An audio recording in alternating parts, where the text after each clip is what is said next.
অনেক কিছু দেখেছি, অনেক কিছু শুনেছি, ধৈর্য ধরেছি বারবার।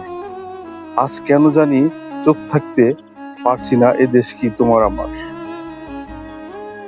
দেশের নাম যদি হয় বাংলাদেশ, সোনার বাংলা, সোনার ফসলে ভরা, তবুও কেন এ দেশ মানুষ করছে অবহেলা? ছোট্ট একটি মেয়ে, তার নাম রামিসা, মানুষ নামে অমানুষের হাত থেকে ছাড় পেল না মেয়েটা। নিজের প্রতি নিজের লাগে ঘৃণা, তোমার আমার মা বোন ছোট্ট শিশু রামিসা। আজ কেন জানি বারবার মনে হচ্ছে সেই রামিসার কথা, কারণ এই ছোট্ট শিশু রামিসা দর্শন শিকার। আমি চাই সারা বাংলাদেশের মানুষ রুখে দাঁড়াক এই মেয়েটির দর্শন নিয়ে।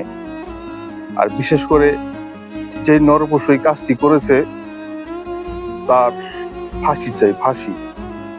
যেন এই ফাঁসি দেখে আর কোন নরপশু এরকম কাজ না করতে পারে। আল্লাহ হাফেজ।